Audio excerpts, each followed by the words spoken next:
Marie-Flore, Ouais, quand on a un souci technique avec le vice-président, je ne le vois plus connecté.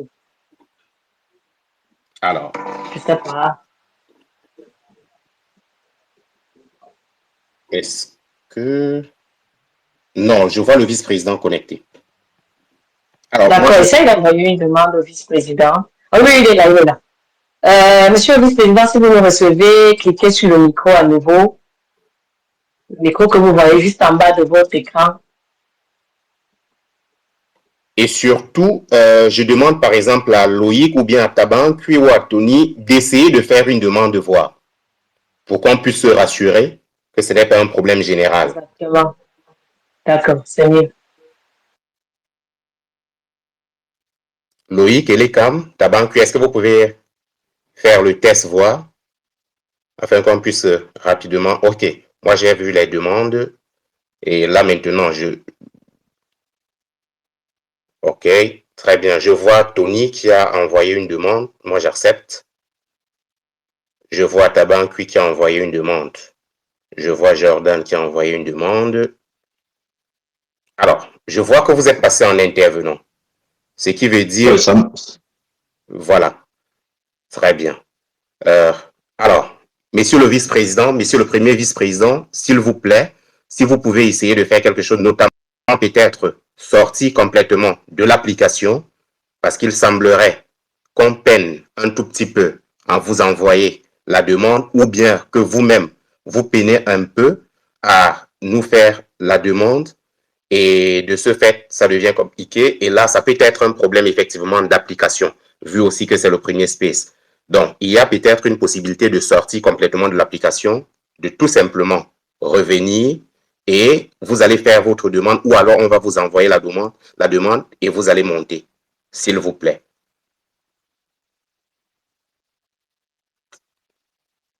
Puisque quand vous revenez, vous allez cliquer sur votre micro.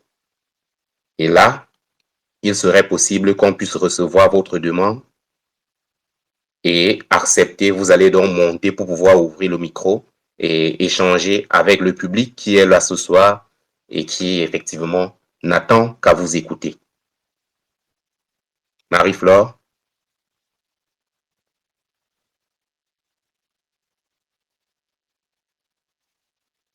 Marie-Flore, est-ce que vous m'écoutez? J'imagine qu'elle doit probablement être en train d'échanger directement avec Monsieur le vice-président. Donc, vous allez, et au public présent, nous vous prions tout simplement de patienter un instant. Le problème va être réglé et effectivement, le vice-président est avec nous déjà, mais juste un souci technique pour le moment. Ce qui va se régler de toutes les façons et il va nous rejoindre pour échanger avec nous comme cela a été prévu et comme cela a été promis. Donc, juste un peu de patience, mais en attendant, n'hésitez pas à partager le lien sur vos différentes pages et aux différentes personnes qui effectivement peuvent venir pour assister à cet échange de ce soir, riche en couleurs et en qualité, surtout pour vivre les moments du terrain. Marie-Flore, à peine vous êtes disponible, n'hésitez point. La vie politique, Marie-Flore, à peine il y a la disponibilité, n'hésitez pas à ouvrir le micro. Est-ce que Marie-Flore est déjà de retour? Et en attendant aussi, moi, je peux tester avec Tony. Est-ce que Tony m'écoute? Sans aucun problème. je t'écoute très bien, Kana. Très bien. Merci. Merci. Donc, le problème pour le moment n'est pas de mon côté. Donc, nous attendons de résoudre le souci. Mm.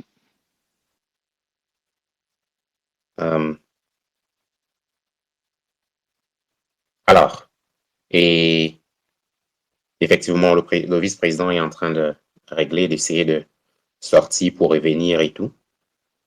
Et tout de même, à peine possible, ok, il y a une demande. Alors, Alors, le vice-président a demandé et je pense qu'au finish, nous avons le vice-président.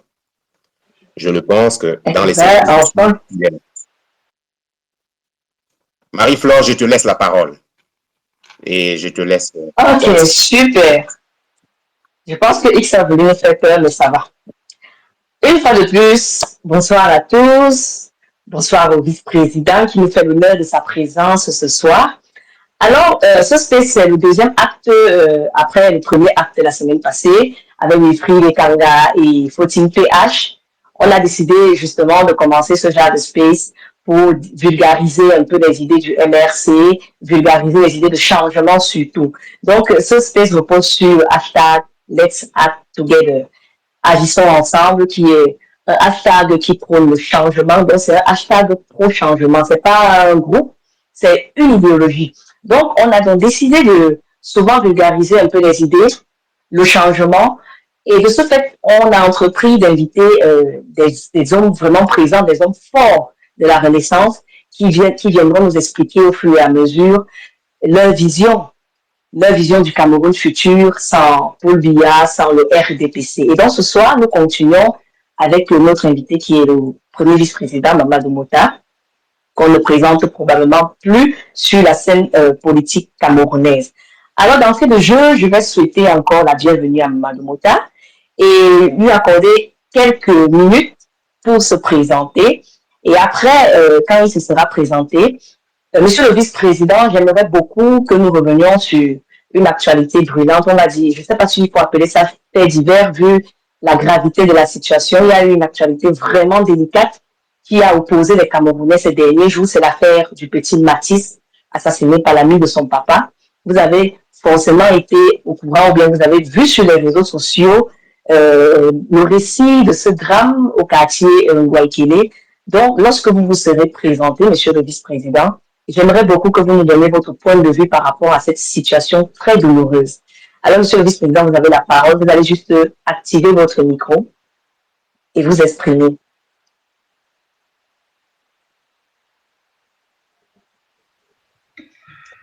Bonjour Madame Flore, merci pour l'invitation. Merci également à tous nos éditeurs. C'est un privilège d'être avec vous ce soir pour partager nos idées et également donner notre appréciation sur un certain nombre de sujets qui défient la chronique dans notre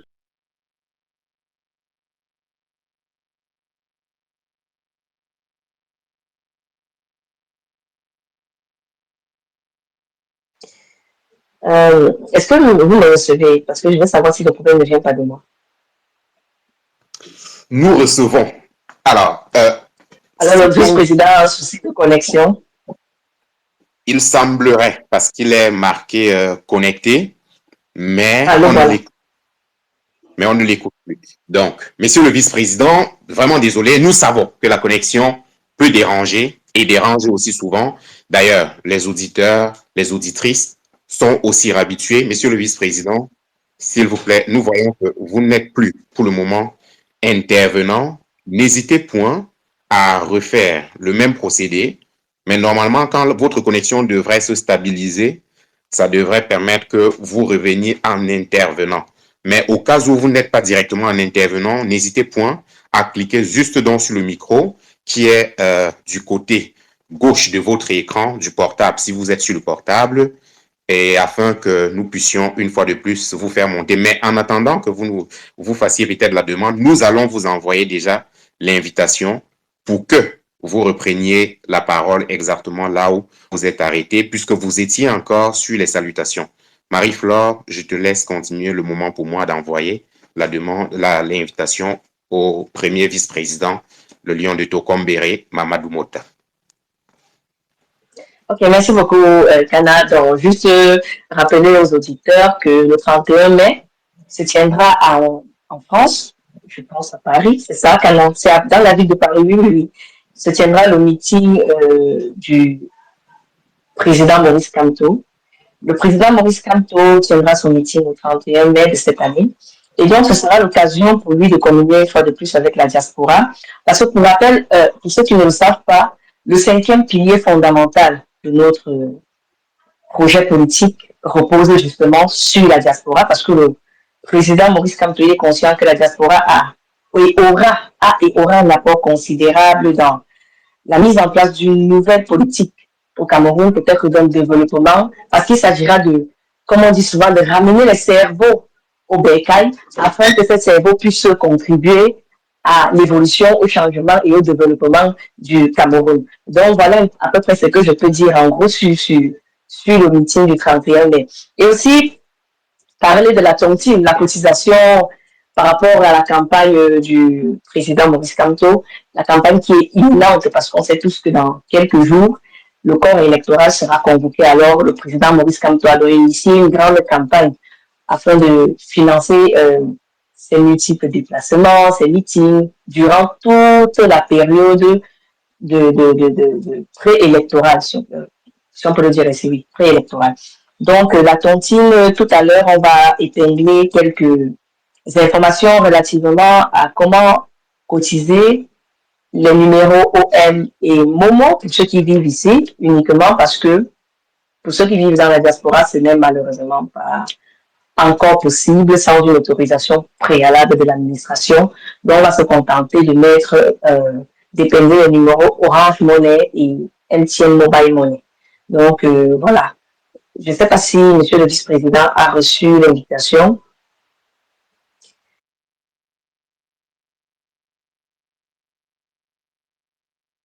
Alors, l'invitation a été envoyée, Marie-Flore, mais vu que le vice-président ou alors sa connexion ne permettait pas qu'il puisse valider, j'ai dû, par exemple, annuler pour permettre au fait que lui-même puisse cliquer effectivement sur l'icône du micro pour faire la demande, parce qu'apparemment, c'est la voix qui a eu à marcher tout à l'heure. Donc, nous prions une fois de plus, tout simplement, le vice-président de cliquer sur le micro pour faire nouvellement la demande et de pouvoir remonter en intervenant, puisque pour le moment, il n'est pas encore intervenant. Ok, très bien. Juste rappeler à ceux qui auront des questions durant le space qu'ils peuvent commencer à déposer leurs questions en commentaire. Toutes les questions seront les bienvenues. Donc, vous pouvez déjà commencer à poser vos questions en attendant que Monsieur le vice-président puisse remonter. Donc, voilà. On est obligé d'attendre en musique. Mets-nous quelque chose, s'il te plaît. Non, le vice-président est déjà là. Super. Marie, vous pouvez Monsieur le vice-président, vous pouvez continuer.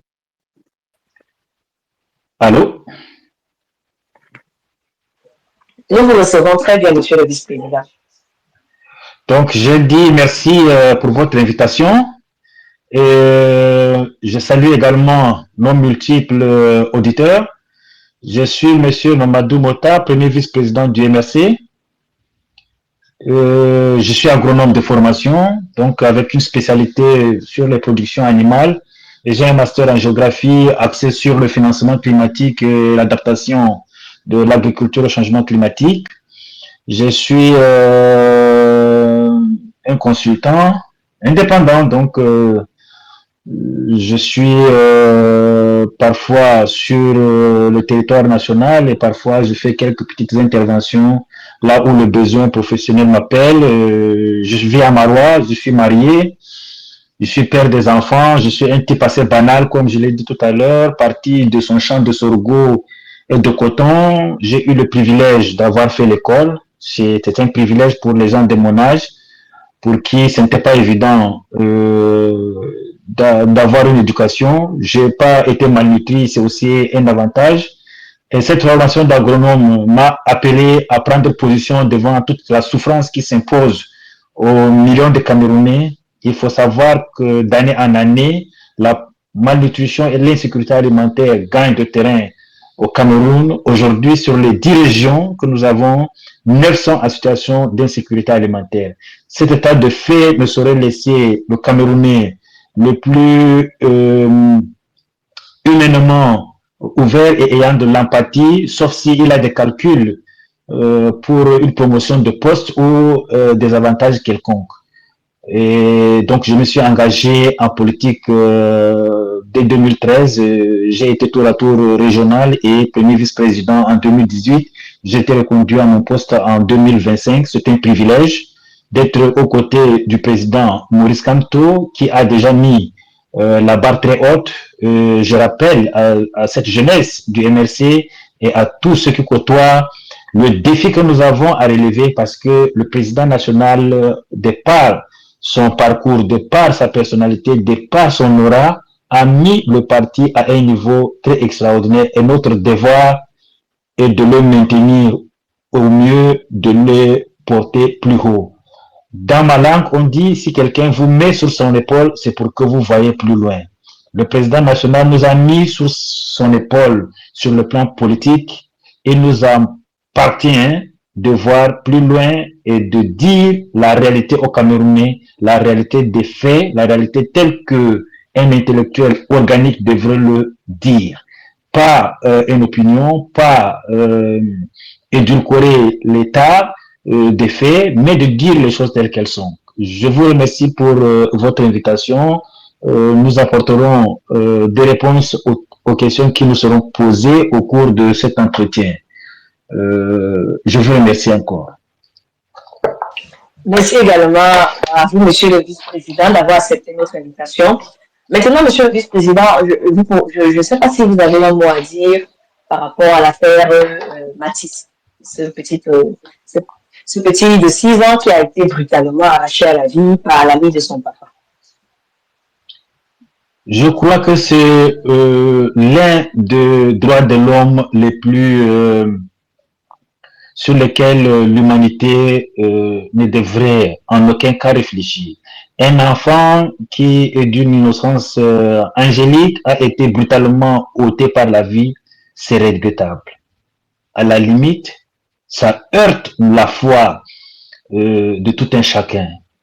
Si vous êtes croyant et chrétien comme moi, vous devrez comprendre, Jésus aimait les enfants. Il a dit, si quelqu'un veut entrer dans le royaume des cieux, il doit être comme ces enfants qui sont devant lui.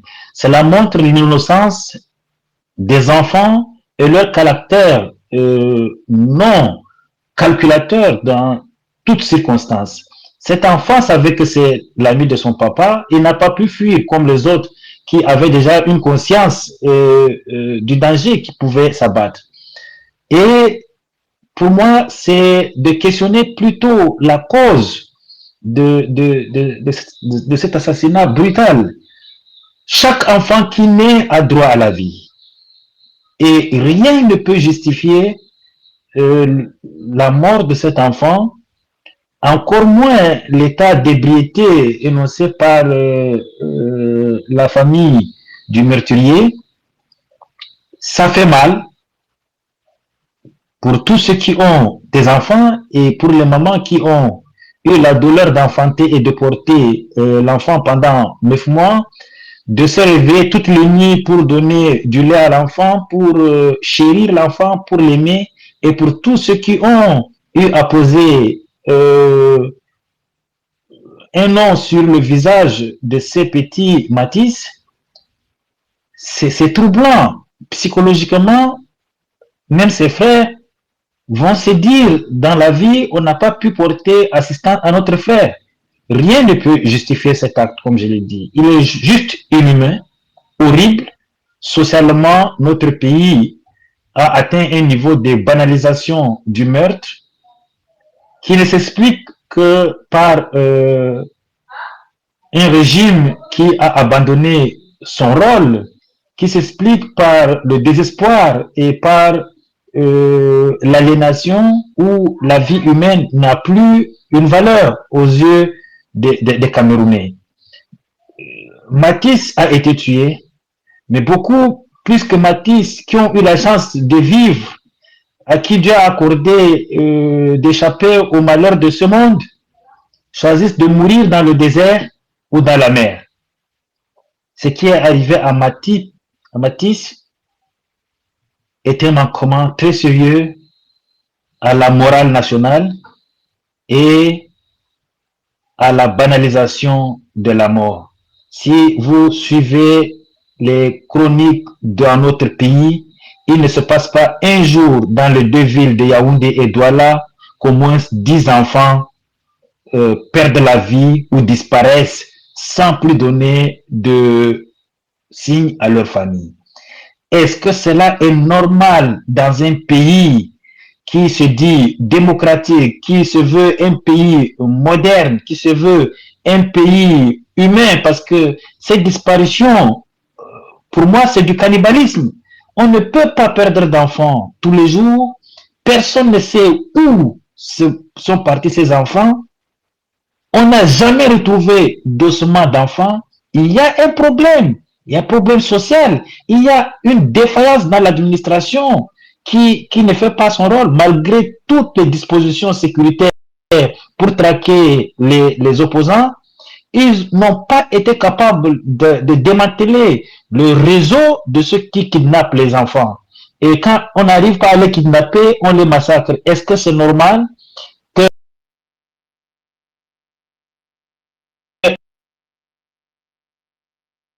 un couteau du petit puisse être aux mains d'une personne dont, selon plusieurs déclarations, n'est pas quelqu'un de déséquilibré et serait très violent. Nous avons la culture du couteau, mais c'est les plus faibles qui portent le couteau. Jamais un père de famille ne sortira le couteau pour régler un compte au cours d'une bagarre. Jamais ça ne se fait. Mais nous avons la culture de porter le couteau au Sahel. C'est pour dire si un animal tombe, je vais le gorger, il ne faut pas qu'il meure étouffé parce que les gens ne mangent pas d'animaux étouffés. Mais là, on s'achète un poignard, un couteau, je veux dire, qu'on transforme en poignard et pour mettre fin à la vie des enfants. Nous avons le droit de protéger les enfants. C'est pour ça que le MRC, dans son projet de société, prévoit la réforme institutionnelle. Si nous n'avons pas des institutions fortes qui protègent l'enfance, qui protègent contre les brutalités et des assassinats de ce genre, nous allons continuer à vivre et il y en aura malheureusement encore d'autres matices parce que la loi est du côté du plus fort et la loi est dans la bourse du plus riche. Et c'est dommage. Merci beaucoup, monsieur le vice-président, pour ces paroles très profondes. Justement, on se rend compte que la justice tarde à se mettre en branle. Cette justice qui a pourtant brillé par une très grande sévérité quand il s'agissait de condamner les prisonniers, les militants du MRC devenaient aujourd'hui prisonniers politiques. Justement, monsieur le vice-président, vous êtes un ancien prisonnier politique.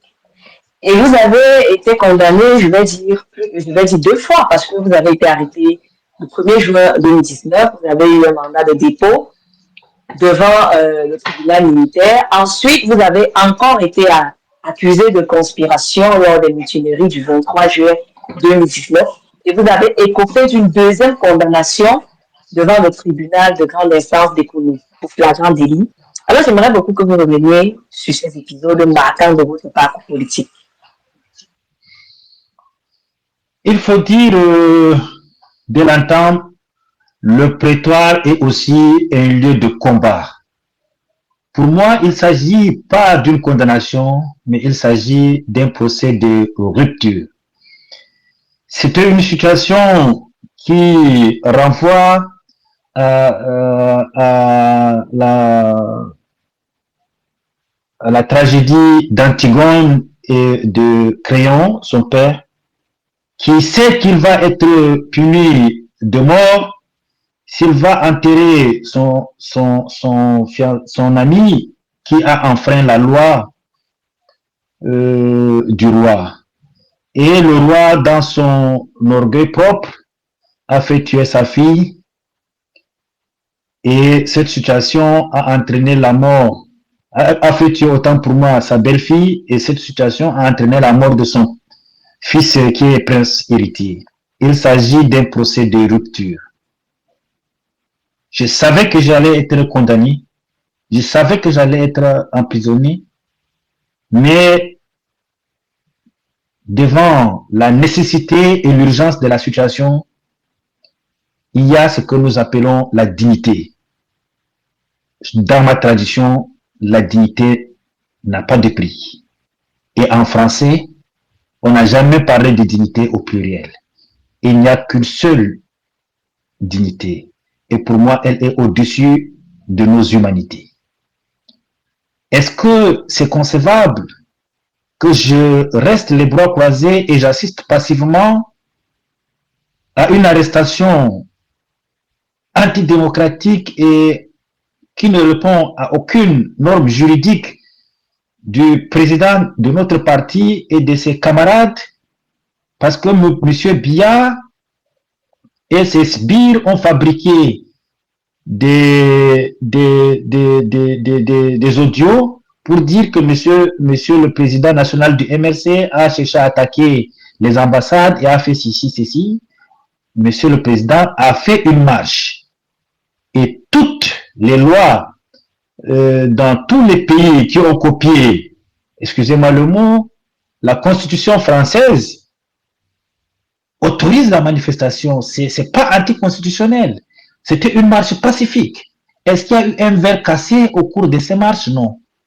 Mais la mobilisation des soldats pour l'arrestation faisait croire à tout le monde que le président national et ses camarades de parti à l'époque avaient causé un tort au Cameroun. C'est ça la spécialité des dictatures. C'est de créer des chefs d'inculpation et de chercher les motifs après. Au cours des différentes auditions,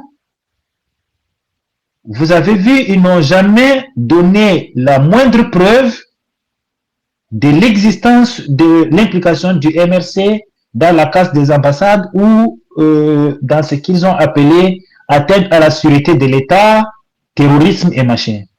Ce sont des chefs d'inculpation farfelus qui ne sont que dans l'esprit de ces ministres de Biya qualifiés par Maître Combe d'esprit tourmenté.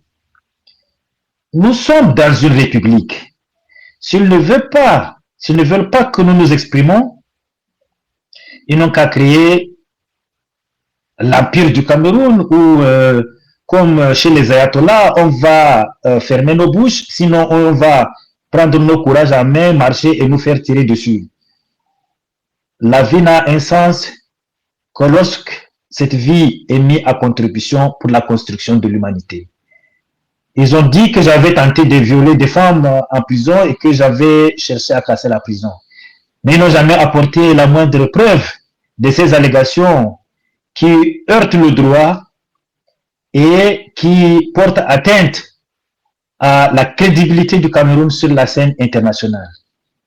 Pour ceux qui me connaissent et pour ceux qui savent avec qui j'ai grandi, je n'ai jamais été quelqu'un de violent.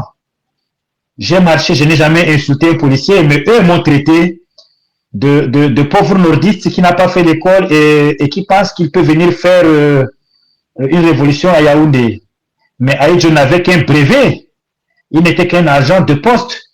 En 12 ans, il a construit le Cameroun, c'est que un président avec un niveau universitaire n'a pas pu faire en 43 ans. Donc, même dans mon idiotie, et dans ma faiblesse intellectuelle la plus basse, je crois que l'inspecteur de police retrouve l'accomplissement de son intelligence au niveau la plus achevé. Il ne peut pas poser une analyse radicalement critique comme moi, ça, il ne peut pas. Il ne peut pas aborder des thématiques et même dans son propre domaine, écrire la politique de la sécurité nationale comme moi je peux le penser. Ça, il ne peut pas. Mais ils m'ont traité de tout et de rien. Ils m'ont cassé un bras. Je n'ai pas répondu. Je leur ai opposé ce qu'il y a de mieux pour les esprits matures, le silence.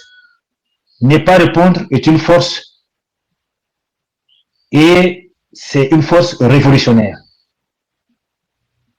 Ceux qui sont des révolutionnaires, ils entendent pousser l'herbe.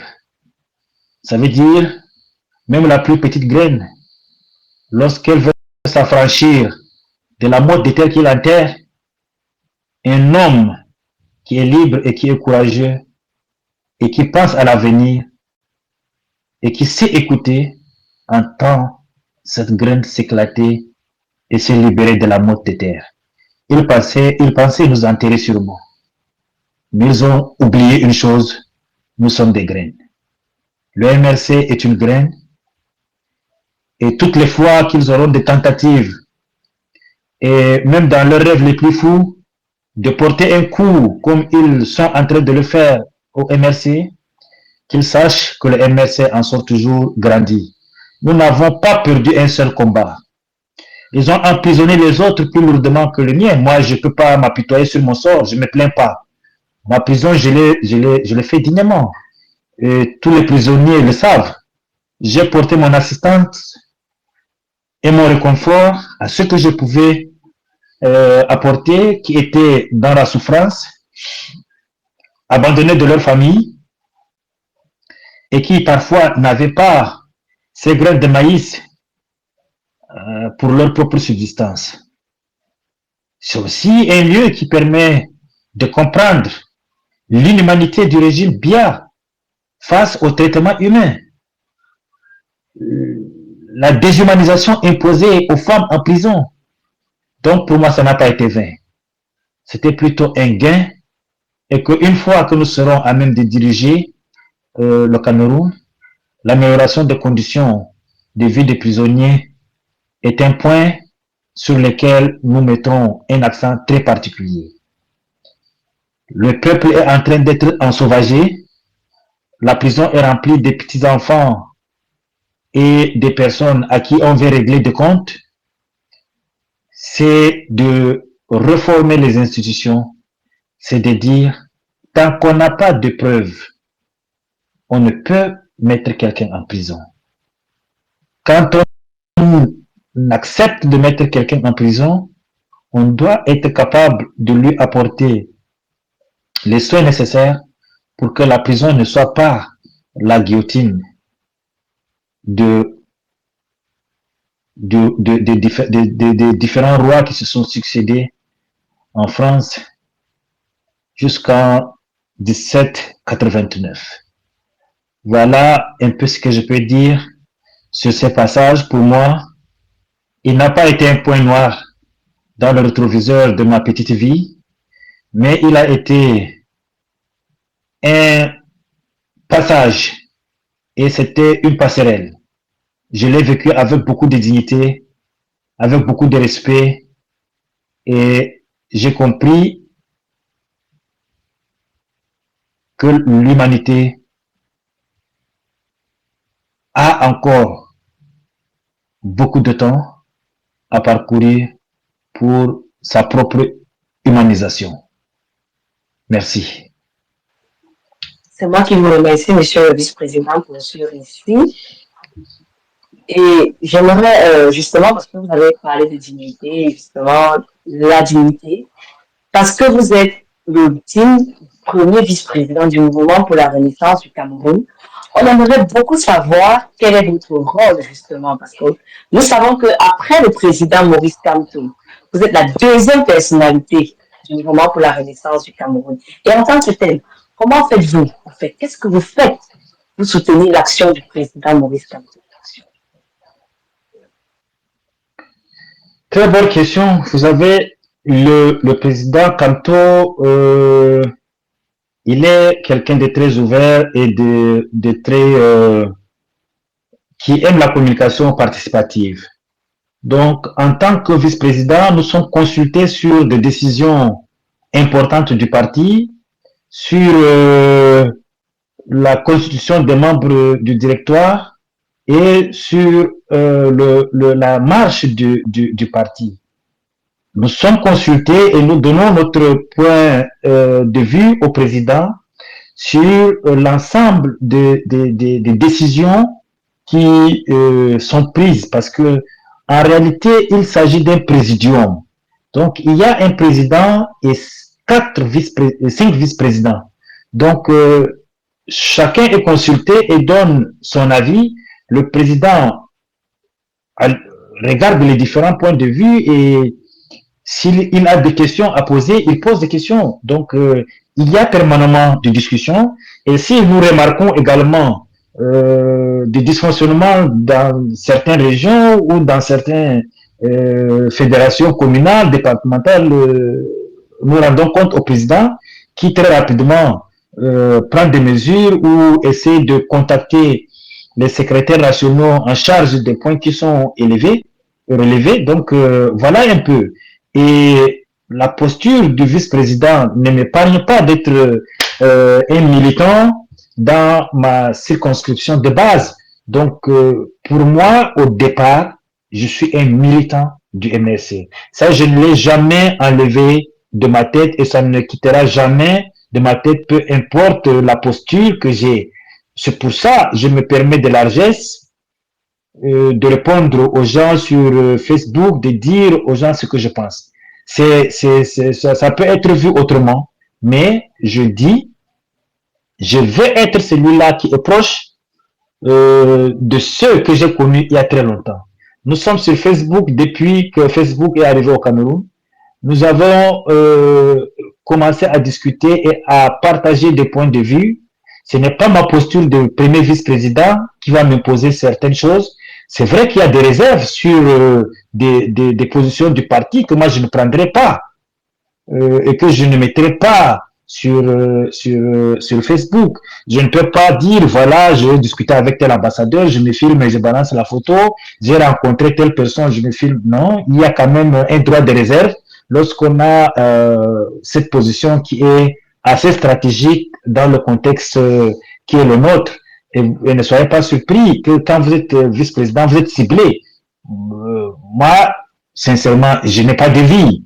Je suis ciblé. Je ne peux pas postuler pour un poste même de bac plus 3, de bac plus 4 ou même de bac plus 5 parce que très rapidement, je suis étiqueté. Donc là, il y a de la stigmatisation. Et tous vos points de vue sont considérés autrement. Donc les gens, ils ont tendance à dire que nous sommes juste des vice-présidents de l'équilibre régional. Mais moi, je défie quiconque de venir à Marois et de demander de me donner juste 3 jours pour tenir un meeting. Ils ont vu le meeting du président en 2018. Nous l'avons organisé. Nous n'avons pas habillé des militaires en tenue. C'était des militants du MRC. Donc, tout le monde a vu le flop du meeting du président de l'Assemblée nationale.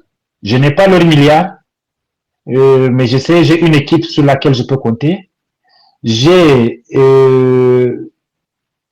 des ramifications au niveau communal qui est assez soudée. C'est une confiance qui s'est établie depuis 2013. Et aujourd'hui, nous avons solidifié avec l'arrivée du régional à qui je fais un coucou, Dr Boutier, et des différents départementaux et de ceux qui étaient là, qui n'ont jamais hésité de faire fonctionner le mouvement, même dans les moments les plus sombres où l'oppression planait, parce que vous ne pouvez pas ignorer que des militants du MRC ont été arrêtés au même moment que nous organisions la marche, mais pour dire que la marche en réalité n'avait pas eu lieu dans les autres régions, ils ont été libérés après, mais ils ont été kidnappés chez eux. Donc la répression continue, ça nous raffermit. De toute façon, j'aime bien leur répondre par cette citation de Pablo Neruda qui dit « Podrán cortar todas las flores, pero jamás te tendrán la primavera ». Eux, ils peuvent couper toutes les fleurs, mais jamais ils ne seront les maîtres du printemps. Merci beaucoup, monsieur le vice-président, avec cette incroyable chute qui était en espagnol. Je n'ai pas compris, mais je sais que c'était profond. Donc, vous avez tout à l'heure évoqué le nom du docteur Boutier, justement, ce qui m'amène à vous poser la question de savoir la situation dans l'extrême nord, les actions du MRC, par exemple. Qui sont les acteurs qui vous accompagnent sur le terrain et que font-ils? Donc, en dehors du docteur Boutier, et vous pouvez également encore revenir sur lui pour nous expliquer un peu son rôle. Les autres acteurs, parce que comme vous avez parlé, vous avez dit que vous êtes une équipe, et on sait que dans une équipe, il y a forcément des rôles qui sont distribués. Donc, voilà, il y a 2 questions dans cette partie. des acteurs qui travaillent avec vous sur le terrain? Et enfin, qu'est-ce qu'ils font au quotidien pour vulgariser l'image du MRC? Déjà, il faut que je précise qu'il y a une subsidiarité au niveau du MRC. Je n'ai pas le droit de m'impliquer assez sur le terrain parce que il y a un régional, donc toutes mes actions passent par Dr Boutier aussi qui aussi s'appuie sur tous ces départementaux. Les départementaux s'appuient sur des communaux. Donc il y a un planning au niveau régional. Le planning s'adosse sur l'ensemble des propositions des communaux qui envoient à leurs départementaux et acheminés au niveau régional. Les derniers plans de travail annuels ont été élaborés lors de notre assemblée générale qui a eu lieu en janvier. Donc, les axes stratégiques ont été définis, les responsabilités ont été attribuées, sachant qui est partenaire, qui peut être un acteur à rencontrer, et discuter de nos points de vue convergents. Et s'il y a des divergences, quels sont les mécanismes qui peuvent nous permettre de ramener cela vers nous? Vous allez me faire un peu de faveur parce que il y a des choses que je ne dirai pas.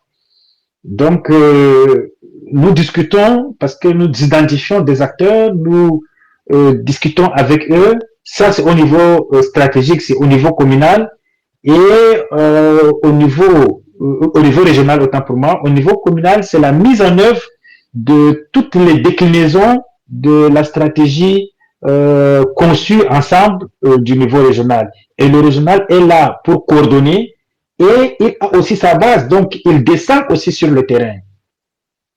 Ensemble, nous descendons sur le terrain. Je n'ai pas le droit que d'être seulement à Maroua. Donc, je vais à Garoua, je dois aller dans la Damawa.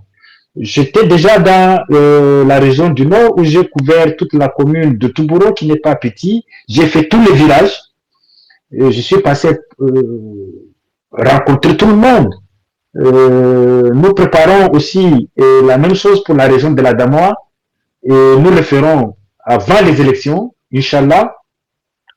Et nous irons aussi dans d'autres zones du Nord qui n'ont pas été visitées et nous ferons également la même chose.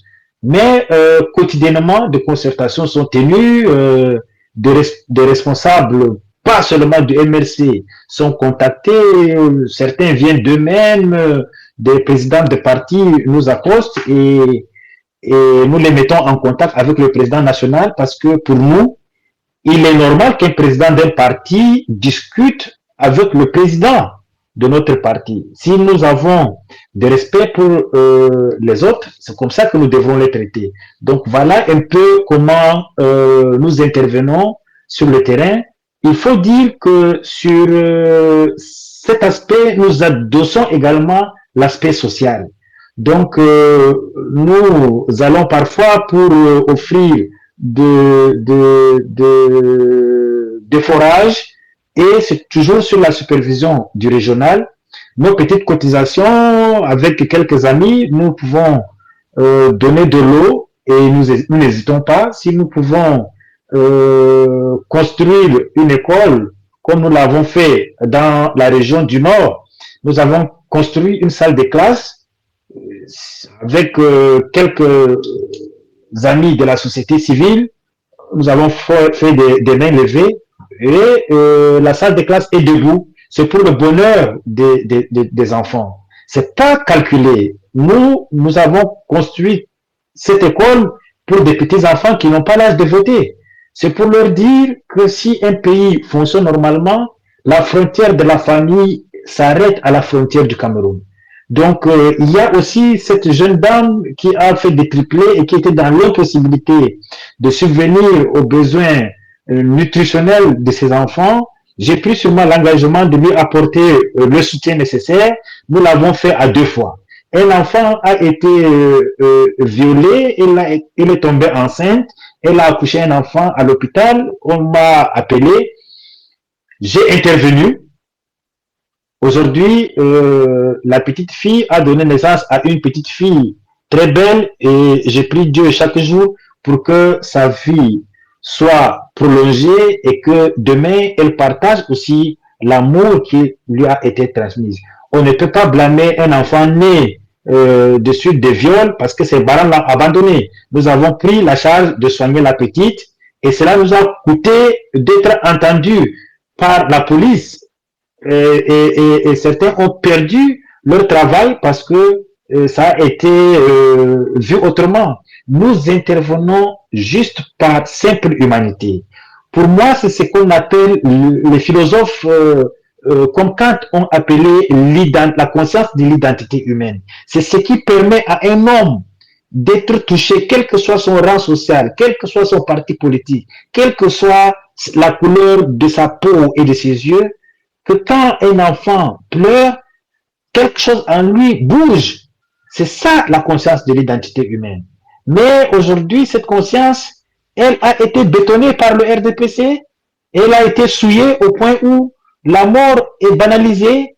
C'est ce qui arrive au petit Matisse. Si dans votre yeux, dans vos yeux et dans votre regard, vous regardez l'autre comme votre semblable, comme la réciprocité de votre humanité, vous ne pouvez pas prendre un poignard et mettre dans le cœur d'un ange comme Matisse. C'est ça qui m'habite. C'est la raison pour laquelle je me dis, je dois chaque jour me battre. Je ne suis pas l'histoire d'un hasard qui est arrivé au cours d'une soirée où un spermatozoïde a rencontré une ovule. Non. Pour moi, chaque homme, chaque femme a un destin. Quitte à lui de l'accomplir ou de le trahir. Moi, j'ai choisi de faire ce que j'ai à faire pour le temps et le peu de temps que Dieu m'a donné pour vivre sur cette terre.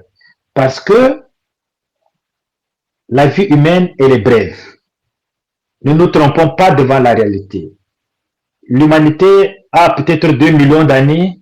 Elle s'est vue succéder au moins près de 80, près de 900 millions d'humanoïdes, mais personne n'a vécu 1000 ans. Je vous épargne les récits de la Bible. Les cellules se renouvellent tous les 7 ans, scientifiquement. Après vient un moment où aucune cellule ne se renouvelle. Donc, vient la...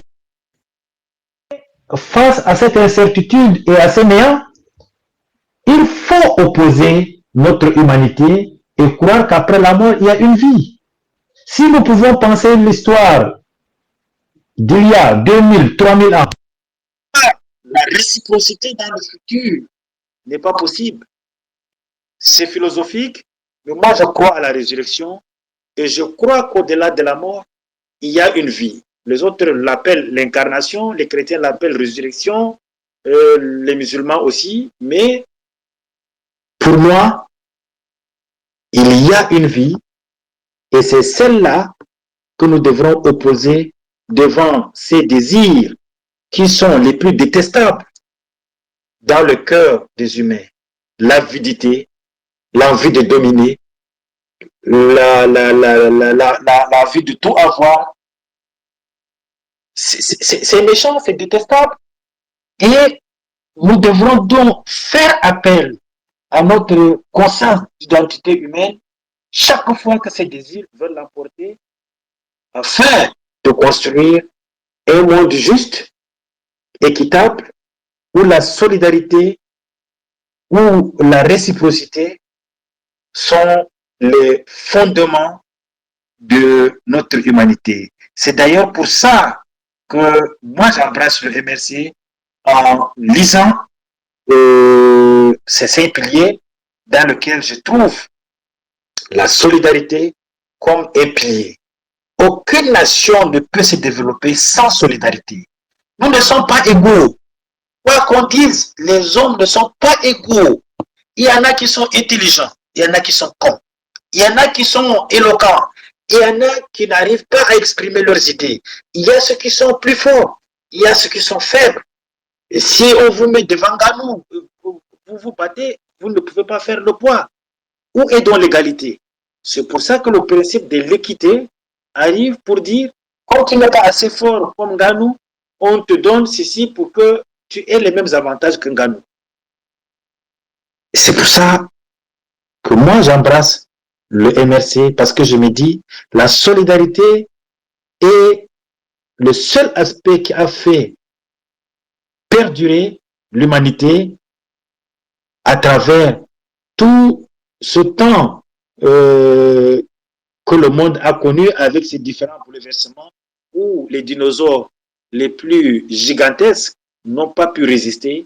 Mais comme nous, dans notre solidarité, nous avons tissé des liens, établi des canaux et des mythes qui ont permis que nous soyons assez forts, nous avons pu résister à l'évolution du temps. Et il est impératif que chaque Camerounais comprenne aujourd'hui que cette solidarité est mise en mal par le régime Biya. Quand on attrape un enfant, on lui demande quel est ton village. Il dit je suis Bafia. On dit c'est sur la route de l'Ouest. On le fait tabasser. Est-ce que ça c'est encore de la solidarité? Il n'a pas volé juste parce qu'il a exprimé une opinion.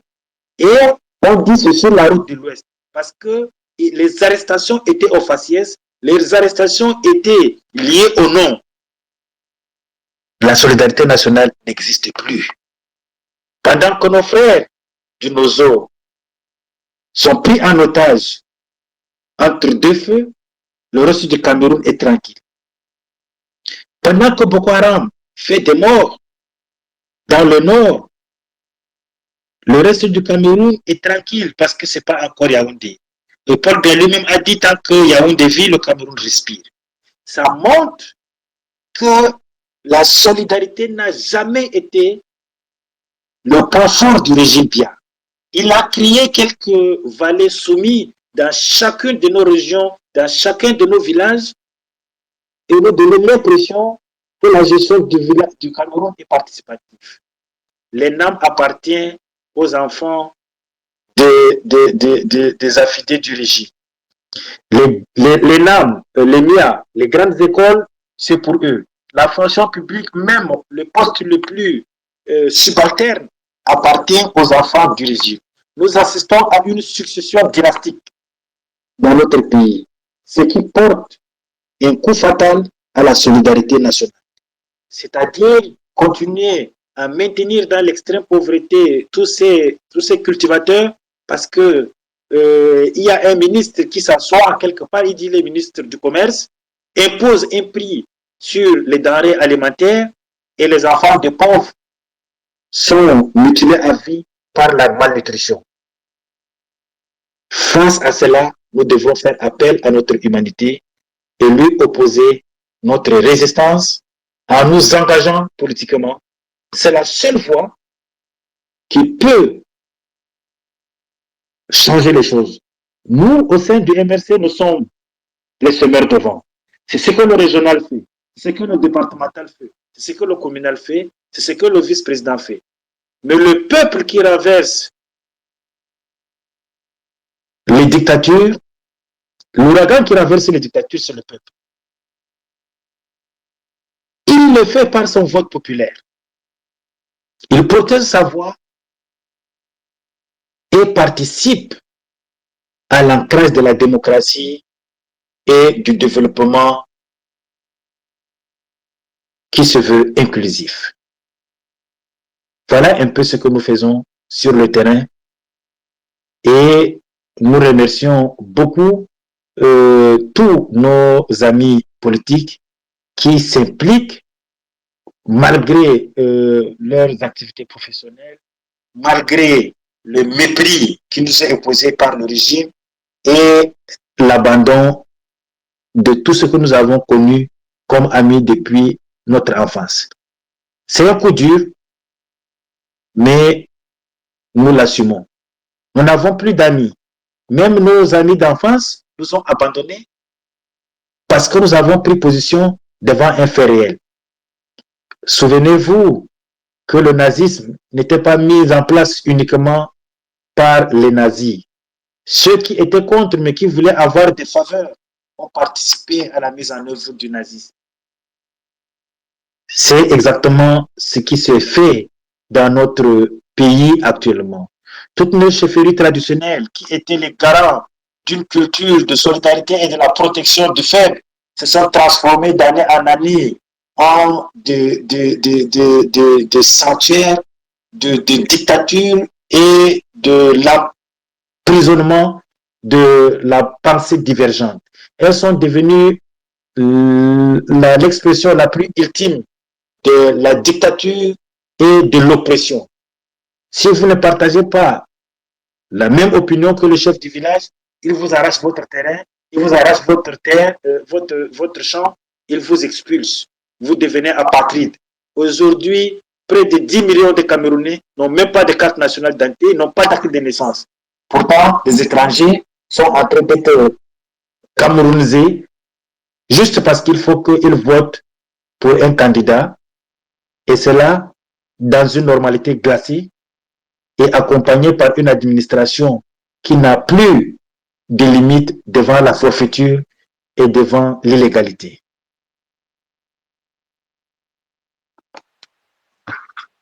Alors, merci, monsieur le vice-président. Je ne sais pas si l'ensemble des auditeurs sont en train de s'imprégner de la puissance de vos mots comme moi. Parce que je suis vraiment en train de vous imaginer en train de battre campagne dès octobre pour le président national Maurice Kamto. Et justement, en parlant d'octobre 2025, nous avons des élections qui s'annoncent. Et récemment, il y a une polémique qui a commencé autour de l'article 15 du code électoral, une polémique qui a poussé certains intellectuels à aborder la casquette de juriste, alors que ces derniers ne sont même pas pour du droit. Alors, en tant que citoyen camerounais d'abord, que pouvez-vous dire autour de cette polémique où on a vu des gens contester le fait que le MRC a pris des élus dans d'autres partis politiques, ne fait pas du MRC un parti qualifié pour le processus électoral d'octobre 2025 qui concerne les élections présidentielles. Donc voilà ma question pour vous, monsieur le vice-président. Que pensez-vous de la polémique autour de l'article 15 du code électoral? En réalité, il n'y a pas de polémique pour moi. C'est que les gens confondent leur opinion à la loi. Ils confondent leur ego à la Constitution et ils confondent leur aigreur à la science. La Constitution est claire. Le mandat impératif n'est pas spécifique au Cameroun. Même en Afrique, il a été expérimenté en Côte d'Ivoire, au Burundi, au Ghana et dans près de 10 pays francophones. Cela remonte à la Première République en France, après 1789, et a pris véritablement corps dans les années 58. Aujourd'hui, il est question de tordre le cou à la loi, parce qu'on veut disqualifier un candidat. Il ne s'agit pas de droit. S'il faut parler de droit, je suis sûr qu'il y en a qui ne devraient pas avoir le toupet d'opposer leur opinion au professeur Kamto, qui est le seul Africain membre du curatorium du droit international. Vous savez qu'il remplace à ce poste, il remplace Boutros Ghali, qui a été secrétaire général des Nations Unies et qui a été pendant très longtemps le ministre des Affaires étrangères de la République d'Égypte. C'est pas n'importe qui. Et si ces professeurs à qui ils reconnaissent des compétences, eux-mêmes, ils reconnaissent des compétences dans le droit, ils ne devraient pas s'hasarder à lui donner les leçons de droit. C'est curieux qu'un aide-maçon parle de la conception à un ingénieur polytechnicien en génie civil. Grégoire, on a appris le courage de pouvoir aborder ces concepts. Mais quand on a un BTS en informatique des années 60, on sait à peu près à quoi renvoie la qualification de la personne. Même pour un poste d'un assistant dans un cabinet d'avocat, je crois qu'il ne va pas être retenu. Mais il se permet d'aller sur le chemin du droit et de parler du droit constitutionnel à quelqu'un qui a écrit des livres, qui a fait évoluer la science sur l'aspect du droit constitutionnel dans ce monde. Il n'y a que les Camerounais pour confondre l'ego à la science. Et aujourd'hui, curieusement, tout le Cameroun est devenu comme une faculté de droit où chacun y va de sa main pour écrire quelques petits trucs qu'il cherche sur Google. Mais la loi n'est pas une opinion. La loi est la loi. Tordre le cou à la loi est le savoir-faire le plus raffiné du régime Biya. Ça, nous le connaissons. Mais là, ils se sont trompés. Rien ne sera en leur faveur pour épiloguer. Et ce qui est curieux, c'est que certains professeurs d'université qui avaient une consistance académique, qui ont la liberté académique, qui ont au moins ce que j'appelle l'impartialité académique, se permettent de pondre n'importe quoi juste parce qu'il s'agit du professeur Kamto. Je demande à l'un d'entre eux de créer un parti politique et d'être aussi populaire que le président Kamto. On peut détester le lièvre, mais il faut lui reconnaître sa capacité à aller très vite. Et très vite. C'est ça le président Kamto. Sa capacité mobilisatrice, sa capacité intellectuelle n'a pas besoin de l'appréciation de qui que ce soit. Pour peu qu'on soit honnête, sur l'étendue du territoire camerounais, il bénéficie d'une opinion favorable partout. Et ce qui est en face n'est rien d'autre qu'une campagne de diabolisation et de semer le trouble dans les esprits les moins éclairés pour juste justifier une forfaiture. Si Biya est assez fort, s'il est assez implanté au Cameroun, pourquoi il a peur de la candidature de Kamto? Pourquoi il a une machine où des gens sont incapables de présenter une liste, où partout on voit des doublons, où ceux qui sont morts depuis 20 ans continuent à être sur la liste électorale. C'est aujourd'hui qu'ils disent qu'ils ont acheté 1000 machines. Ils ont attendu quoi depuis longtemps? Rien. Un gouvernement qui est incapable de gérer la poubelle. Vous pensez que c'est l'avenir des Camerounais qui les intéresse? Ces gens brillent par une incompétence. Que le régime Biya soit un peu sérieux et nous donne le CV de tous les ministres. Vous allez voir que certains ne devraient même pas être recrutés à la place d'un simple petit agent de bureau. Mais aujourd'hui, ils occupent de postes ministériels et excusez-moi, ils sont incapables de mettre même la politique du régime Biya en œuvre. Ils sont incapables parce qu'ils n'y comprennent pas grand-chose. Une politique qui d'ailleurs ne s'accommode même plus de notre contexte actuel. Pour le libéralisme communautaire a été écrit dans les années avant les années 90, où les défis climatiques, le terrorisme et l'évolution technologique électronique n'étaient pas encore à l'ordre du jour. Avec ces défis, vous pensez qu'un livre qui a été écrit du temps de Mathusalem peut encore s'accommoder de notre temps et être une boussole pour la République du Cameroun? Ok, non.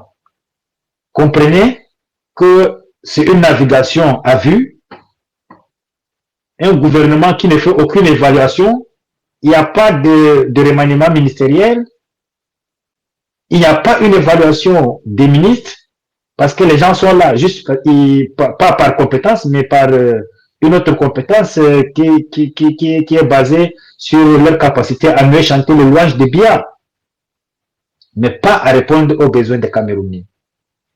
C'est ça qui est regrettable, malheureusement. Et quand on a en face quelqu'un comme le président Kanto, pétri d'expérience, qui a toujours été excellent, pas seulement dans son domaine, mais qui a une connaissance un peu, qui a une connaissance large sur tous les thématiques du développement, on ne peut pas l'aimer. Et comment ils vont l'aimer? Parce qu'il mettra à nu leur incompétence. Les Camerounais doivent être assez courageux pour comprendre qu'il y a un homme et il y a de l'empathie, qui en lui, il y a la capacité de voir les plus petits que le régime Biya n'a pu voir. Les œuvres du président Kanto aujourd'hui sont visibles. Il n'a pas encore été au poste de président de la République que il a fait des dons de forage, il a fait des dons d'électrification rurale, il a fait des dons de table-banc, il a fait des dons de salles de classe, il a apporté des soutiens à de multiples personnes. Il n'est pas encore un élu. Et imaginez un instant s'il est un élu. C'est le Cameroun qui a besoin de Kanto. Pour l'homme qu'il est, pour la carrière du juriste et du professeur, il est l'accomplissement de toute la carrière la plus rêvée par un homme. Nous avons besoin de lui aujourd'hui pour mettre le Cameroun au niveau que le Cameroun mérite, c'est-à-dire au niveau d'un pays qui est émergent et qui est ouvert sur l'Afrique, qui est ce Cameroun qui avait une place de choix dans la diplomatie. Aujourd'hui, nous sommes zéro. Il n'y a pas de Camerounais dans les instances internationales. Nous ne sommes nulle part. Notre diplomatie est boiteuse. Donc voilà l'urgence et la nécessité pour laquelle nous devrons apporter notre soutien au président national, Maurice Kanto. Je vous remercie. Une fois de plus, merci aussi, monsieur le vice-président. C'est toujours un plaisir de vous écouter. Vous avez évoqué tout à l'heure les grèves politiques qui faisaient en sorte que certaines personnes contestent les idées mises par le président Maurice Kanto. Justement, par rapport à cette aigreur, on a certaines personnes qui ont estimé que le MSC faisait de la distraction en réclamant la liste nationale électorale. J'aimerais beaucoup vous entendre là-dessus. Il ne s'agit pas d'une distraction, il ne s'agit pas d'une spécificité camerounaise que les gens arrêtent. Il faut que les gens aient une culture politique au lieu d'écouter le point de vue et l'opinion des autres. En Côte d'Ivoire, on a affiché la liste électorale, tout le monde a vu, tout le monde a relevé les irrégularités. Pourquoi ils ont peur d'afficher la liste électorale? C'est la loi qui le dit, c'est pas nous. Nous ne demandons que ce qui est prévu par la loi. Ça leur coûte quoi d'afficher une liste? S'ils sont sérieux, c'est parce que on va y déceler des irrégularités où vous allez trouver que des personnes qui ont muté leur bureau de vote ont toujours gardé leur carte d'électeur, les morts continuent toujours à voter et que le plafond de 7 millions est fait expressément.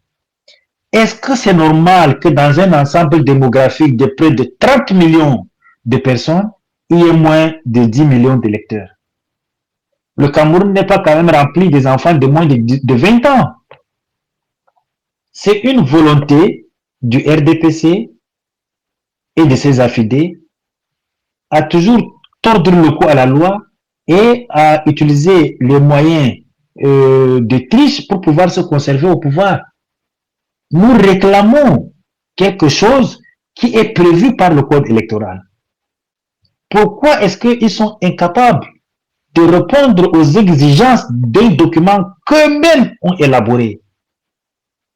Ils ont juste peur de la réalité. Le RDPC ne peut pas gagner une élection transparente. Ils ne peuvent pas. Vous avez vu, même dans un meeting, ils étaient obligés de chercher des nourrissons pour venir participer à une démonstration qu'ils voulaient être une démonstration de force.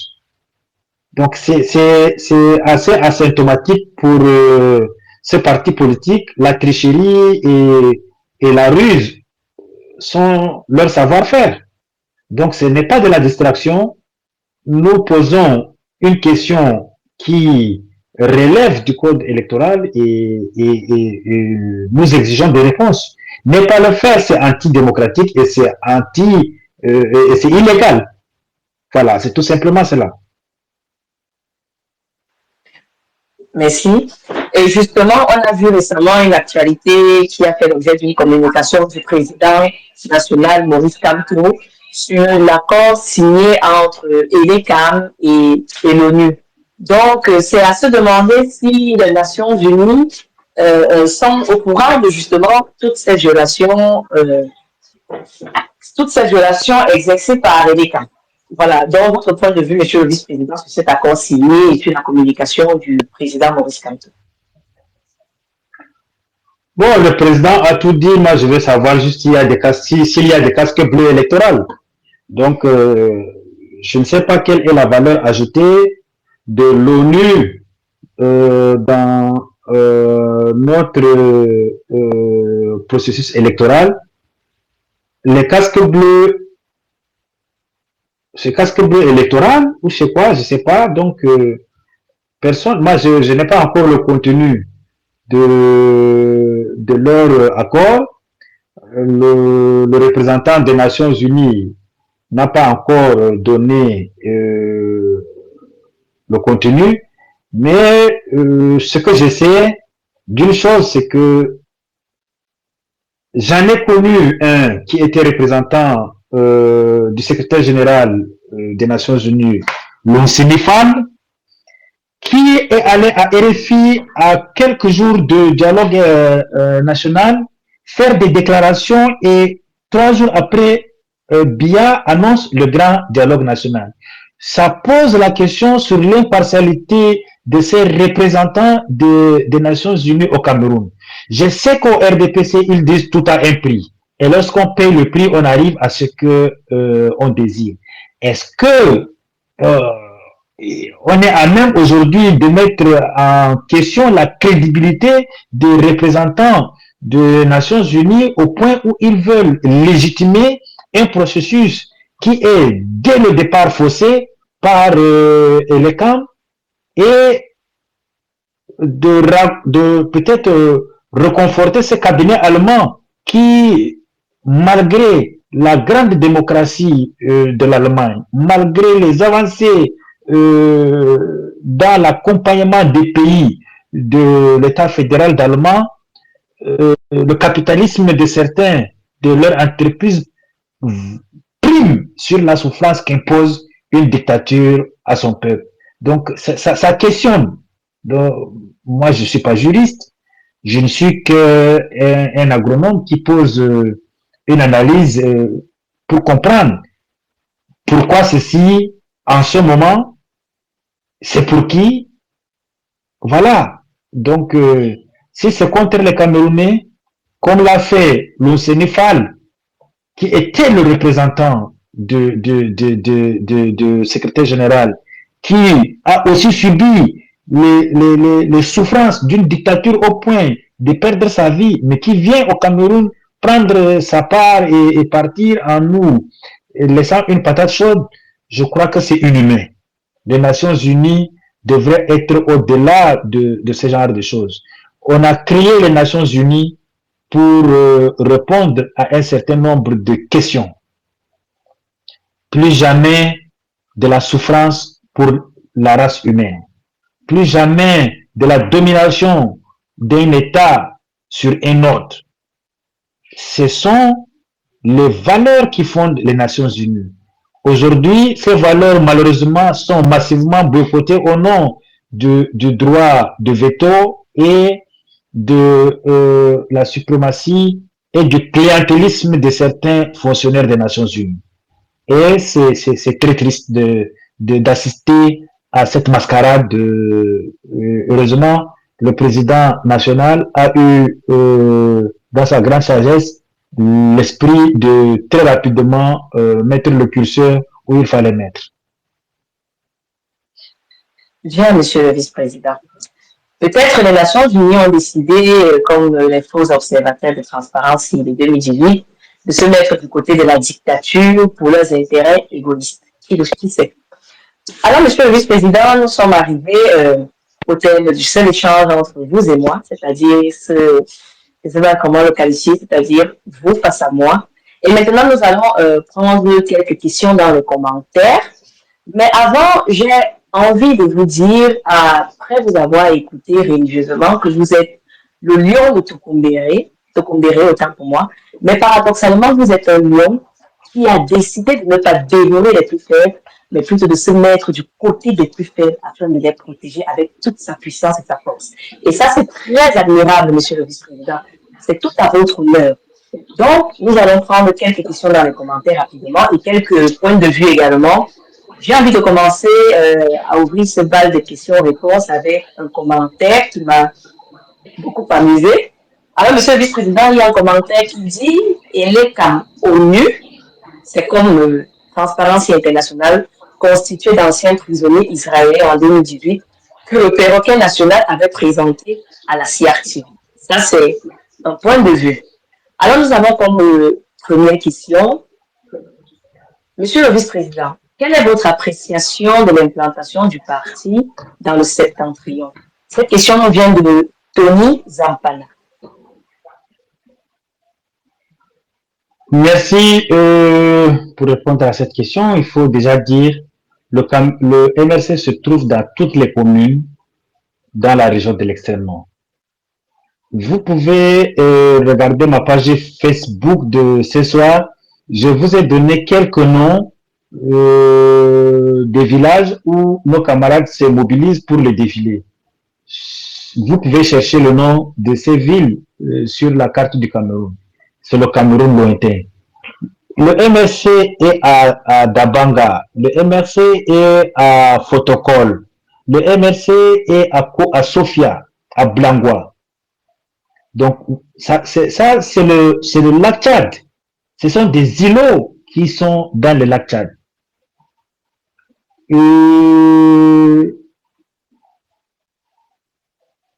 Ce que les gens devraient savoir, l'extrême nord n'est pas une région où vous pouvez la parcourir en une journée. Nous sommes à 350 km de Maroua s'il faut aller à Yagua pour prendre la route. Et s'il faut aller à Gobo, c'est 25 km de Yagua. Nous y sommes. C'est le bec de canard, là où se trouve le bec de canard. Donc, si vous connaissez Goulongini, c'est déjà la frontière avec le Tchad, la région, je crois ils appellent ça, ou c'est quoi, Chari, quelque chose de ce côté. Nous sommes implantés là-bas. Nous sommes à Bankin, dans la dernière commune frontalière avec l'Ouest. Donc, pour l'implantation, nous faisons l'effort d'aller le plus loin possible, même dans les zones rouges. Nos camarades se battent à Amchide, à Kolfata, où Boko Haram fait encore une résurgence. Cet engagement s'est fait au prix de notre vie. Et nous avons décidé ainsi. Parce qu'on s'est dit, on ne laissera pas en héritage à nos enfants le combat de notre génération. Nous ne pouvons pas accepter que notre nom soit associé à la gestion calamiteuse des biens pendant 42 ans. Nous sortons des familles où, je peux vous assurer, certains sont des vrais sardinards. Mais nous avons refusé tous ces privilèges parce que nous avons dit, c'est pas normal d'être assis au banquet des princes, mangeant de la bonne viande alors que certains cherchent de l'eau à boire et n'en ont pas. Donc, nous allons dans les profondeurs des villages, parler et discuter, dérouler notre projet de société et les gens y adhèrent. Au-delà de ce qu'on a mis dans la conscience des gens que le MRC est un parti de Bamileke, qu'ils viennent, qu'ils nous laissent, qu'ils nous donnent l'autorisation de mener nos activités, ils le verront. Nous avons tenu notre assemblée dans une maison, les portes closes, parce que les préfets, les sous-préfets du Diamaré ont refusé de nous donner l'autorisation, et c'est là en application des instructions du ministre de l'administration territoriale. Et c'est honteux. Il se permet de nous faire croire qu'il se met dans la peau des Camerounais en roulant dans une Prado climatisée sur la route Garouanga-Oudéré et dire qu'il a fait 7 heures. Mais c'est le gouvernement auquel il appartient qui n'a pas entretenu cette route. Du temps de Haïdjo, c'est 2 heures de temps. Et c'est avec une Prado climatisée, il a fait 7 heures. Est-ce qu'il imagine la souffrance des camionneurs? Il imagine un peu la souffrance de ceux qui prennent le voyage de Yaoundé pour arriver à Maroua. Mais s'ils avaient un peu d'humanité, pour qui ils font la route? C'est pas seulement pour nous. C'est pour eux-mêmes. C'est vrai, eux, ils ont les moyens pour prendre le vol. Avec Air peut-être. Mais c'est pas à la portée de tout le monde. Donc, la construction d'une nation nécessite des hommes qui ont de l'empathie et qui connaissent leur pays. Nous connaissons le Cameroun dans toute sa profondeur. Ces zones où je vous cite, le président y est allé. Il a vu la réalité. Le président, quand il est déjà allé à Gobo, il est entré par Mokolo, par Kousseri. Il est allé jusqu'à Koza. Il est allé à Tokumbere. Il est allé jusqu'à Ngaoundéré, jusqu'à Tuboro. C'est quelqu'un qui connaît déjà le Cameroun profond. Il est allé dans le lac Tchad où il a marché à pied pour tracer les frontières avec le Nigeria et matérialiser ces frontières. Donc c'est quelqu'un qui a une connaissance de la profondeur du pays. Je ne peux pas être vice-président du MRC et ne pas connaître tout le Grand Nord dans sa profondeur, parce que je peux être appelé à donner des informations au président concernant une zone. Si je ne connais pas Koncha, comment je vais dire au président que Koncha est comme ça et que pour arriver à Koncha, on doit par exemple traverser une falaise avant Mayo Balé. Donc, c'est un devoir de connaître la profondeur de notre pays et c'est ce que nous faisons. Ça a un prix. Le peu de moyens que nous avons, nous l'utilisons pour cet effet. Voilà ce que je peux dire sur la préoccupation de ces camarades. Qu'ils soient rassurés, la sensibilisation arrive. Nous sommes la voix qui crie dans le désert et nous ne serons pas de l'aide. Et cette voix, elle sera entendue.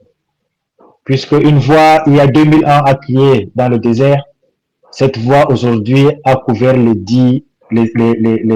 6 continents. Merci. Merci également, Monsieur le Vice-président. Alors, à la suite de Tony, il y a Abou, je vais lister toutes les questions hein, parce qu'elles se ressemblent un peu, mais en mentionnant les personnes qui les ont posées. Il y a Abou qui veut savoir quelle est la situation actuelle du MRC dans le Grand Nord. Et il y a également une question, bon, c'est une double question. Il y a première question, quelles sont les actions dans le Grand Nord et les régions anglophones? Ensuite, comment adhérer au MRC dans toute l'étendue du territoire? Alors, Monsieur le Vice-président, je voudrais d'abord répondre à ces 3 questions rapidement. Je sais que la première, vous avez déjà probablement répondu à cette question. Mais la deuxième, il y a également le compatriote qui aimerait savoir comment les actions se déroulent dans les régions anglophones. Et il veut aussi savoir comment il peut adhérer au MRC dans toute l'étendue comment on peut, pardon, adhérer au MRC dans toute l'étendue du territoire. Déjà, il faut relever l'action du secrétaire général du MRC dans la zone du nord-ouest et du sud-ouest et celle de la présidente des femmes. Il y a des représentations du MRC. Le secrétaire général a installé des unités il n'y a pas 3 jours. Donc, pour adhérer, bien vouloir nous contacter en inbox, donnez juste votre numéro de téléphone et votre commune et vous serez orienté vers un de nos responsables qui va vous guider. C'est pas compliqué, c'est tout simplement cela. Et je le fais sur ma page Facebook et moi je vous envoie vers le régional qui vous envoie vers votre commune où vous voulez militer et tout est rapide. Donc ils peuvent être rassurés s'ils veulent entrer au MRC, ils sont les bienvenus. Il n'y a pas la condition, on ne demande pas un sacrifice. Donc, c'est juste le nom, le numéro de téléphone et votre commune. Les actions, si c'est politique, c'est simplement ça. Aujourd'hui, les actions sociales, c'est un peu compliqué dans le nord-ouest et le sud-ouest compte tenu du contexte où il y a deux forces où personne n'a la maîtrise de la situation, donc on ne saurait s'hasarder dans des zones et intervenir sur le plan social au risque d'être pris entre deux feux. Voilà tout ce que je peux dire concernant ces questions.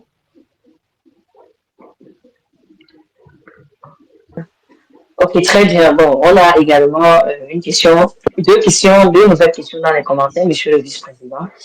Et j'en profite pour demander à ceux qui aimeraient poser leurs questions de vive voix de faire la demande d'intervention et l'autre va les ajouter. Bon, monsieur Antoine qui a posé deux questions, monsieur le vice-président. Voilà, il demande premièrement à quoi nous sert finalement la Constitution, la loi, et par la suite agir en ne respectant jamais les normes que nous nous sommes fixées. Deuxième question. La justice étant une notion transpartisane, ceux qui la foulent au pied aujourd'hui seront-ils toujours autant constants demain? Ça, ce sont les deux questions de M. Antoine. Pour vous, monsieur le vice-président. Oui, bon, sa question est pertinente, mais est-ce que je suis la personne la plus indiquée pour répondre à cette question? Je dis non, parce que ce que les gens doivent savoir, c'est que tout acte non légal posé, l'acteur aura à répondre. Certains crimes sont imprescriptibles. Donc, ils n'auront pas d'excuses. Le moment venu, ils répondront de leurs actes devant la justice. Voilà tout ce que je peux dire. Je n'ai pas quelque chose d'autre à ajouter. Très bien, monsieur le vice-président. C'est ce qu'on appelle pragmatisme. Il y a également monsieur Yvan qui dit « Bonjour, monsieur le vice-président. En 2018, malgré l'engagement du NRC, les fraudes massives ont entaché la crédibilité du scrutin. En dehors de la mobilisation des scrutateurs, quelles seront concrètement les actions nouvelles et spécifiques que le MRC compte mettre en œuvre? » C'est sa question. Excusez, monsieur le vice, il y a une suite. Excusez, j'ai pas vu. Il y a une suite à la question. Il a coupé en deux. Il ajoute en disant en 2025, pour prévenir, détecter et exposer la fraude électorale pendant et après le vote. Autrement dit, qu'est-ce que le NRC fera de différent pour que cette fois-ci la vérité des urnes ne soit pas confisquée? Il ne sera le moment venu parce que si je lui dis aujourd'hui, voilà ce que je vais faire, en termes de stratégie, je crois que ce n'est plus une stratégie.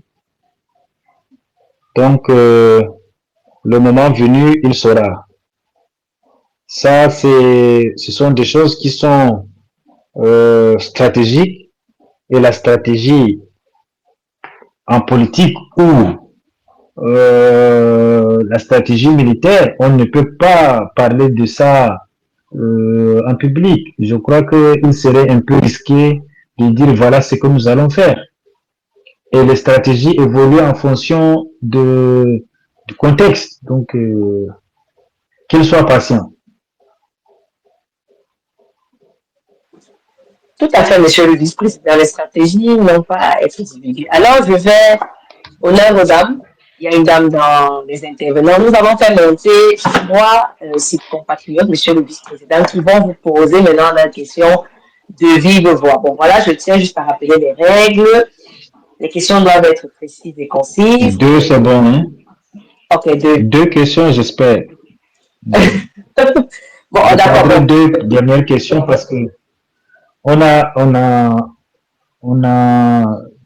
j'ai encore une autre petite réunion en ligne. Excusez, désolé. Hein. La prochaine fois, je peux être disponible. Donc, je vous le promets. Je vais prendre juste 2 dernières questions et puis ok, monsieur. Nous allons clôturer. De toute façon, nous sommes ensemble. Donc, prochainement, on pourra aller jusqu'à minuit, 1h, 2h du matin. Alors, Fifi, tu poses ta question et sans opposition, monsieur Grandman va poser sa question. Voilà, Fifi, tu as la parole. Merci. Ok, merci beaucoup Marie-Flore pour la parole donnée. Bonsoir Kana, bonsoir Madoumouta, bonsoir Marie-Flore. Ma question pour le vice-président du MRC concerne le semencier national. Je sais qu'il tient à cœur ce projet-là lorsque le MRC prendra les règnes du Cameroun. Et j'aimerais savoir, il avait commencé une série du moins de réponses vidéo sur le semencier national, mais suite au voyage et à la disparition de Monsieur Biya au mois je crois de septembre 2024 les réseaux, bon, il s'est un peu détourné de ce sujet. Et je voulais savoir pourquoi est-ce que le semencier, du moins le projet du semencier national, lui tenait tant à cœur et qu'est-ce que cela changera dans le quotidien des Camerounais et de l'économie camerounaise. Merci. Merci madame, c'est une très bonne question. Vous savez, l'agriculture repose sur ce que les agronomes appellent les intrants. Et la semence fait partie de ces intrants. Si vous avez une semence de très bonne qualité, vous êtes sûr d'avoir un très bon rendement et d'améliorer la productivité de votre agriculture. Aujourd'hui, l'espace semencier est occupé à plus de 51% par 3 grandes firmes agroalimentaires. Et ces 3 grandes firmes se partagent un marché énorme estimé à plus de 100 000 milliards de dollars. L'Afrique du Sud en fait partie. Vous savez que le maïs au Cameroun est importé de l'Afrique du Sud. Le semencier national aujourd'hui trouve sa raison d'être dans le fait que l'agriculture fait face au changement climatique et que les variétés que nous avons aujourd'hui n'arrivent pas à répondre aux effets néfastes du changement climatique. Les pluies viennent parfois tôt et repartent tôt, ou par endroits, les pluies sont beaucoup plus abondantes et les plantes n'arrivent plus à supporter le surplus d'humidité ou de saison, de prolongation de la saison. D'où la nécessité pour nous de mettre sur pied un semencier national qui mettra à la disposition des agriculteurs des variétés adaptées à chaque région et qui répondent aux besoins de productivité de nos paysans, et cela à moindre coût. Et à la fin, c'est que le Cameroun aussi soit un très grand pôle pour l'exportation de semences qui sont nationalement reconnues et qui ont une capacité adaptative aux effets néfastes du changement climatique.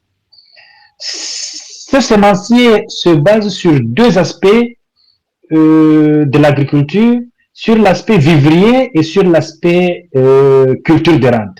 Donc, il ne sera pas orienté uniquement vers la culture qui va améliorer nos devises, mais aussi pour la culture qui va assurer la souveraineté alimentaire de notre État.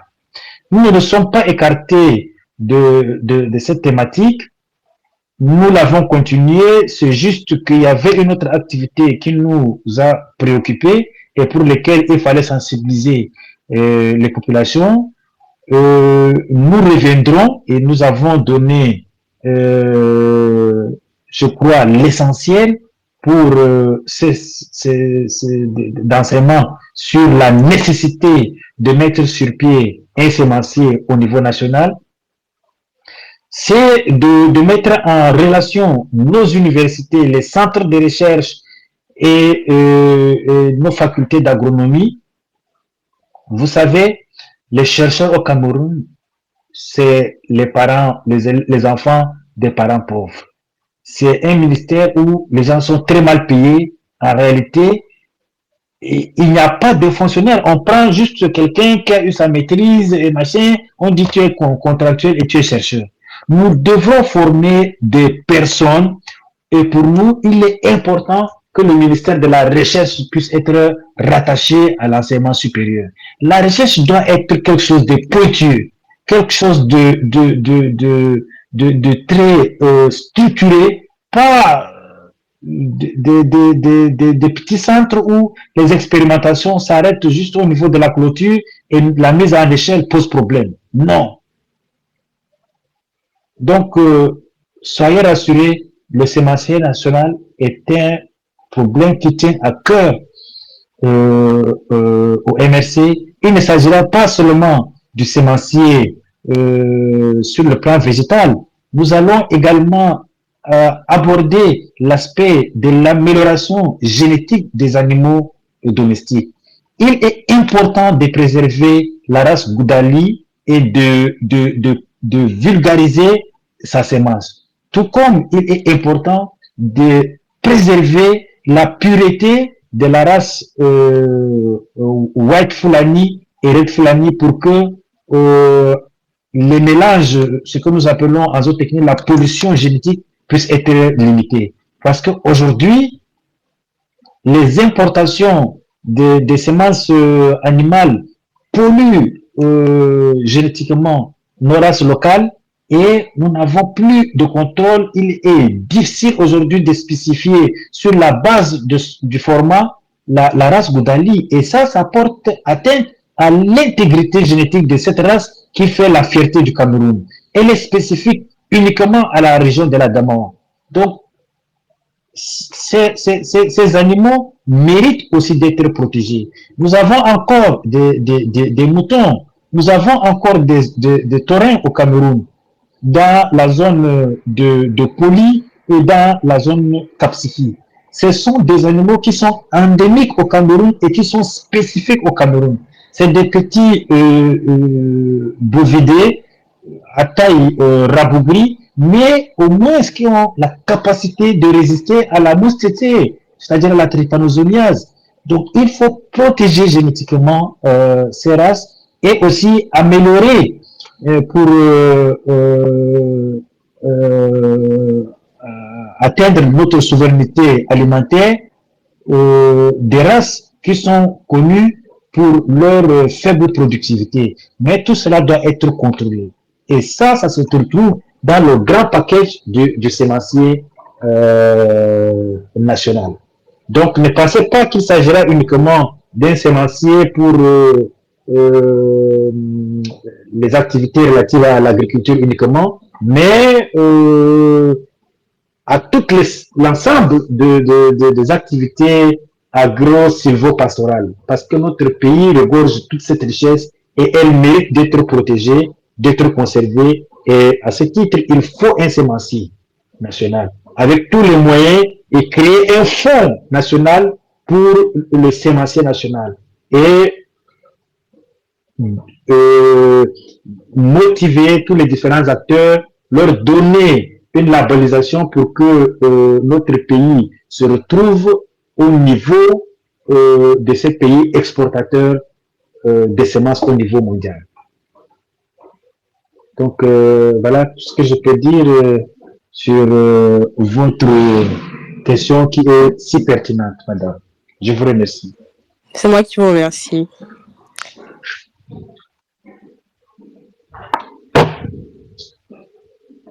Marie-Flo, je te repasse la parole.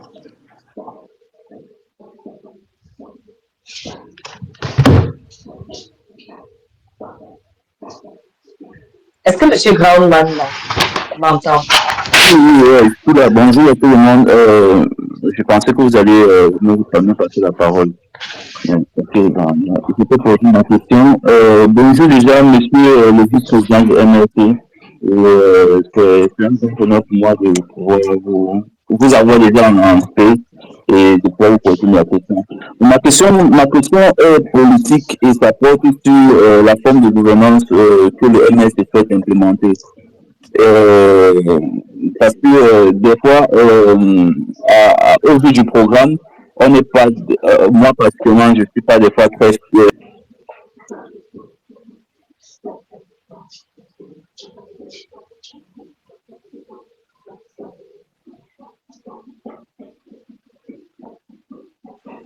je pense que M. Groundman a un problème de connexion, mais vu le temps, parce que le vice-président a une autre réunion, sera obligé de conclure. Alors, Monsieur le vice-président, votre conclusion par rapport à ce space, par rapport à cet échange?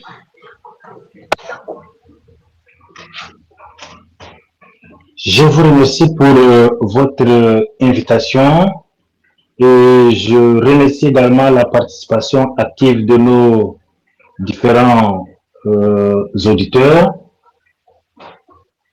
Les jeunes Camerounais devraient comprendre que nous avons un défi, celui de ne pas être cette tranche d'âge qui a été passive pour accorder à un régime un trop long règne, lequel règne nous a exclus de tout le bien-être, tous les privilèges que la jeunesse devrait avoir comme avantage, mais au contraire qui s'est servi de nous pour nous avilir et pour faire de nous des citoyens de seconde classe. Face à ce mépris institutionnalisé, parce que vous pouvez le constater, même le ministre de la Jeunesse est un retraité. Ça montre à suffisance la place que le régime accorde à la jeunesse. Et c'est une interpellation. Prenons notre destin en main. Lèvons-nous. C'est la jeunesse qui est au front. C'est la jeunesse qui verse son sang au front. C'est la jeunesse qui prend le chemin du désert. C'est la jeunesse qui se meurt dans l'Atlantique. C'est la jeunesse qui meurt de faim, qui n'a plus une vie, même celle qui est biologiquement normale, c'est-à-dire une vie de famille, parce que toutes les conditions sont mises en œuvre pour nous mettre de côté. Nous devrons nous rendre à l'évidence que face à cette exclusion, il nous faut opposer notre vitalité et notre courage aux côtés des forces du changement pour que l'avènement de la démocratie soit notre participation à l'édification d'un Cameroun prospère, d'un Cameroun juste pour tous et d'un Cameroun où chacun dira it's the place to be. Je vous remercie et que chacun de vous soit béni. À nous revoir la prochaine fois et ça sera toujours avec le même plaisir. Merci énormément, Monsieur le Vice-président. Premièrement, d'avoir accepté notre invitation. Deuxièmement, d'avoir été aussi édifiant tout au long de ce space, qui était, pour moi en tout cas, un space très, très intéressant. Je vous remercie encore pour votre humilité, Monsieur le Président, Monsieur le Vice-président, autant pour moi. Donc, nous aurons peut-être l'occasion de vous réinviter ici et nous savons déjà compter sur votre disponibilité. Alors, déjà, à tous les auditeurs, les intervenants, je vous remercie également d'être restés connectés tout au long de ce space. Et la semaine prochaine, nous aurons un nouveau space avec un autre invité. Alors, je vous remercie. Je vais passer la parole à M. Kanda, qui est l'hôte de ce space, pour sa conclusion et l'arrêt de ce space. Kanda, tu as la parole. Merci, l'ami politique Marie-Flore. Merci au premier vice-président Mamadou Mota, le lion de Kokombéré. C'était tout un plaisir et surtout, nous avons appris. Je ne doute pas qu'il y a beaucoup de personnes qui n'avaient pas encore eu l'opportunité et l'honneur de vous écouter et que ce soit, ils en sortent énormément édifiés. Tout le plaisir est le nôtre. Et comme on dit, et comme l'honorable Albert Zongan l'avait déjà dit, on ne peut pas chanter avec la bouche lorsqu'on a le tam-tam à notre disposition. Et il parlait ainsi pour dire, lorsque le président Maurice Kamto a déjà parlé, normalement, on ne devrait plus parler à sa suite. Et comme vous avez donc déjà parlé, nous ne saurons plus dire aucun autre mot à part vous dire merci et aussi à toutes les personnes qui ont été présentes ce soir et qu'ils pourront d'ailleurs réécouter tout ce qui a été dit, mais surtout que nous allons veiller à essayer de vous inviter nouvellement, très très prochainement, et aussi avec d'autres leaders de la région. Sur ce, je vous souhaite une excellente soirée et nous concluons avec ceci. Au plateau de la Kamawa, descends-vous tous au divin majesté, le chant des dieux. Écoute cette terre qui gronde, sur l'esprit.